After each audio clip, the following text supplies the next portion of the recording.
Good morning दोस्तों, मैं Veena Singh. Gender equality, समान कार्य के लिए समान वेतन, ये व्यवस्थाएं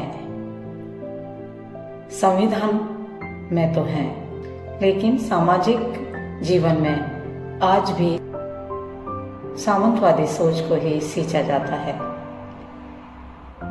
सरकारी सेवाओं में तो ये व्यवस्था है कि समान कार्य के लिए समान वेतन दिया जाए, लेकिन आज भी हम जब प्राइवेट क्षेत्रों में, निजी क्षेत्रों में समान वेतन की बात करते हैं तो वहाँ पुरुष और स्त्री को समान कार्य के लिए समान वेतन नहीं दिया जाता है। यह सामाजिक जीवन की सच्चाई है। आप सोचिए कि आज से 75 साल पहले जब बाबा साहब अम्बेडकर ने संविधान की रूपरेखा रखी थी, संविधान की प्रस्तावना रखी थी, तब भी उनके दिमाग में यह था कि सामाजिक जीवन में स्त्रियों के साथ भेदभाव किया जाता है, उन्हें स्वतंत्रता नहीं दी जाती, उन्हें अवसर की समानता नहीं दी जाती, उन्हें स्वतंत्रता नहीं दी जाती, उन्हें जो कार्य पुरुष करते हैं वही वो करती हैं, लेकिन उन्हें समान वेतन नहीं दिया जाता। ऐसी ही सोच को देखते हुए बाबा साहब अम्बेडकर ने जब संविधान का निर्माण किया तो उसमें ये व्यवस्थाएं रखी कि स्त्री और पुरुष समान हैं, उनके लिए अवसर की समानता, उनके लिए स्वतंत्रता, सब एक ही मंच में रहेंगे, ना कोई स्त्री ना कोई पुरुष। सबको अपने प्रगति के, अपनी सफलता के लिए समान अवसर दिए जाएंगे। स्वतंत्रता रखी, धार्मिक स्वतंत्रता रखी, लेकिन सामाजिक जीवन में इन सब चीजों को कोई महत्व नहीं दिया जाता। वहां पर अब भी वही सामंतवादी सोच को पुष्ट किया जाता है।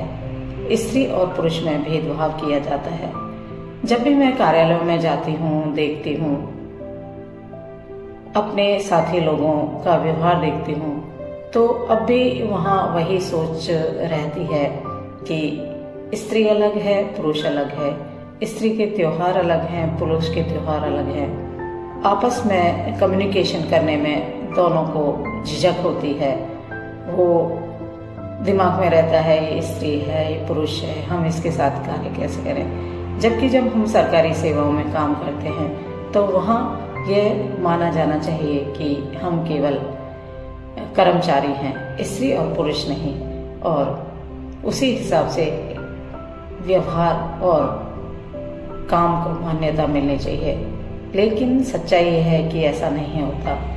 अभी भी जेंडर इक्वलिटी नहीं है, अभी भी जेंडर अनइक्वलिटी है, अभी भी कार्य के प्रति समान वेतन की अवधारणा निजी क्षेत्र में तो नहीं है।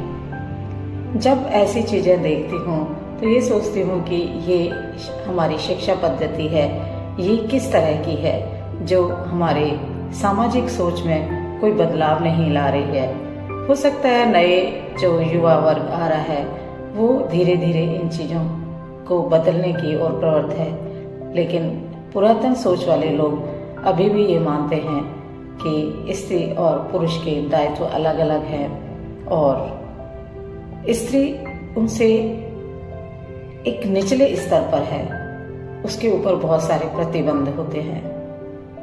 यही कारण है कि यदि स्त्री अपने आप का एक स्वतंत्र अस्तित्व रखना चाहती है तो पारिवारिक विघटन की नौबत आ जाती है। लेकिन जो परिवार स्त्री और पुरुष में भेदभाव नहीं करते हैं, जो उनके कार्य को समझते हैं, वहाँ पे स्त्रियाँ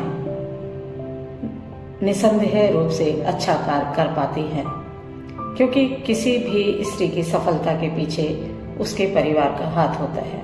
अगर परिवार उसके साथ नहीं है तो वो लाख चाहे उसमें कितनी भी योग्यता हो, वो सफल नहीं हो पाएगी, या उसकी अपनी सफलता के लिए उसे बहुत संघर्ष करना पड़ेगा। उसे 2 स्तरों पर लड़ना पड़ता है, एक पारिवारिक स्तर पर और एक सामाजिक स्तर पर। लेकिन जब परिवार साथ खड़ा होता है तो सामाजिक स्तर पर भी उसको ज़्यादा संघर्ष नहीं करना पड़ता। जेंडर अनइक्वलिटी को कम करना है, हमें समान कार्य के लिए समान वेतन देना है, तो हमें अपनी सामाजिक सोच को बदलना होगा।